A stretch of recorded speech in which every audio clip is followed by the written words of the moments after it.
मेरे दोस्तों, इंसान को कुल अकल भी मिल जाए तो फिर भी अल्लाह की हिकमत का वो इहाता नहीं कर सकता। रब्बे करीम को ज़्यादा पता है कि हमारे लिए कौन सी चीज़ बेहतर है और कौन सी चीज़ हमारे लिए नुकसान का बाइस है। अल्लाह तबारक व तआला की हिकमत ये चाहती है कि मेरे बंदे परेशान ना हो। रब ये चाहता है कि मेरे बंदे किसी जगह पे भी दिक्कत और परेशानी का शिकार ना हो। तो अल्लाह तबारक व तआला ने राह एतदाल इख्तियार करने का हुक्म इरशाद फरमाया कि तुम एतदाल के रस्तों पे चलो, मोतदल जिंदगी गुजारो, अफरातो तफरीद से बचो। आज जिस माशरे में हम वक्त गुजार रहे हैं, इस माशरे में हम इस बात को समझने से कासिर हैं कि असल हमारा मसला क्या है। हमारा असल जो मसला है उसकी शनाख्त हमें कैसे होगी और हम फिर उस तक रसाई किस अंदाज में हासिल कर पाएंगे। हम हमेशा अपनी आमदन बढ़ाने के चक्कर में रहते हैं। एक काम और शुरू कर लें, पार्ट टाइम जॉब शुरू कर लें, कोई साइड बिजनेस उसका आगाज कर लें।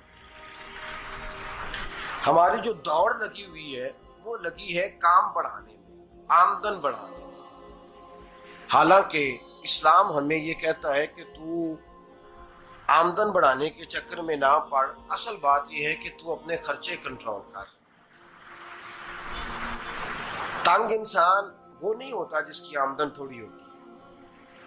ये तवज्जो कीजिएगा मेरी बात, ये कीमती बात है और गुफ्तगू सारी का लुबे लुबाब है। तंग बंदा वो नहीं होता जिसकी आमदन थोड़ी होती है। असल परेशान वो होता है जिसके खर्चे ज्यादा होते हैं। और हमारा जो रोजमर्रा का नुकसान हो रहा है ना, वो आमदन के मामलात में नहीं हो रहा। बुनियादी नक्श जो वाकया हो रहा है वो ये है कि हमारे अखराजात ज्यादा,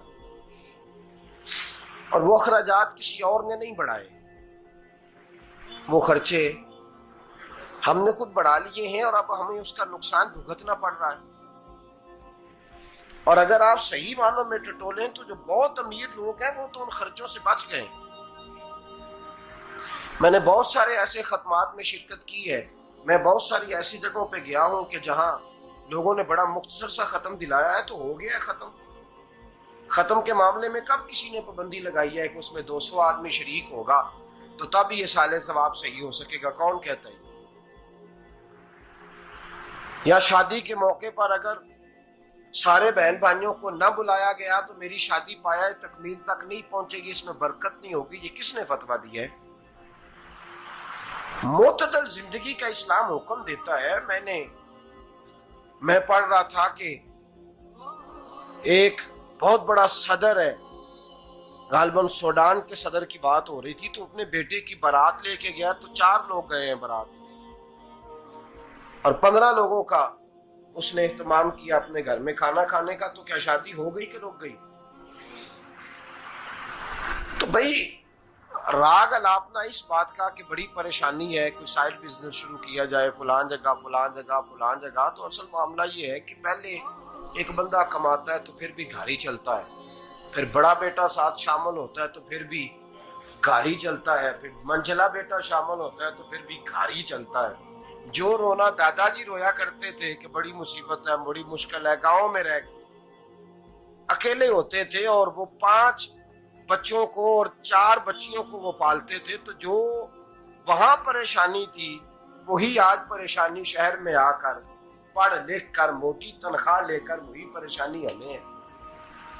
तो मैं जिस नतीजे पे पहुंचा हूं इसको पढ़ के, कुरान मजीद की चंद आयात को देखकर और इस मफहूम की जो हदीसें कुतुब हदीस में पाई जाती हैं और हमारे बुजुर्गों ने हमें जो मिजाज इस हवाले से दिया है, मैं इस नतीजे पे पहुंचा हूं कि मसला आमदन का नहीं, मसला खर्चे का है। हमारे खर्चे बुनियादी तौर पर ज्यादा, और अगर फिर हम ज्यादा बोझ खवातीन पे डालते हैं कि वो मुतालबे ज्यादा करती हैं। और अगर आप मुझसे पूछें तो खवातीन की भी अगर किसी जगह कोई आदत खराब होती है तो उसमें असल किरदार उसका होता है जो वो आदत खराब तो क्यों अपने गले से उतार के आप किसी के गले में बात डालने के चक्कर में हैं? वो खवातीन की तबीयत नहीं ऐसी है। असल बात यह है कि हमने आदत डाली है, हमने ये मिजाज उनको दिया है तो उनका बना है, न कैसे बन सकता। तो एतदाल जब तक जिंदगी में नहीं होता, पानी प्यास बुझाता है, लेकिन एक गिलास ही हो तो प्यास बुझाता है। बाल्टी को मुंह को लगाएगा तो कपड़े भिगो देगा उसके।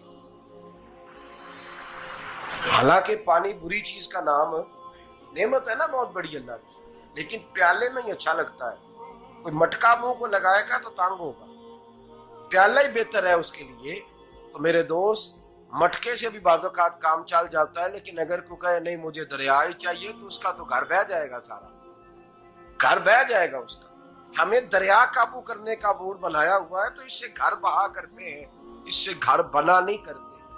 घर प्याले से पानी पीने से बनता है। अगर तू दरिया पे कब्जा करने का मूड बनाएगा तो घर बनेगा नहीं, घर बह जाएगा। आग ना हो तो खाना पक नहीं सकता, लेकिन हल्की आंच से खाना पकता है। और अगर आंच तेज कर दी जाए तो जी, करीने क्यास बात कर रहा हूं मैं, अकल से मावरा नहीं कर रहा। करीने क्यास समझाने के लिए मिसालें दे रहा हूं। हल्की आंच पे खाना पक जाता है और आग तेज हो तो खाना जल जाता है। तो खाना उतनी देर खाने के काबिल रहता है जब तक वो हल्की आंच पे पकता है। तू जितनी मर्जी तू कहता है नहीं मेरा गुजारे नहीं, आग तेज होनी चाहिए, तो मियां जल जाएगा, जल जाएगा। हवा न मिले तो सांस नहीं आती, ठीक है। ऑक्सीजन ना हो तो सांस है, हवा ना चले तो गुजारा नहीं होता। लेकिन अगर तेज चले ना, अगर तेज चले तो आंधी और तूफान बन जाए तो छतें गिरा देती है, जाने ले लेती है। हम हैं तूफान के चक्कर में, हम हैं दरिया के चक्कर में, हम हैं बड़े नाव के चक्कर में। तो मियां हल्की आंच ही अच्छी है, याद रख।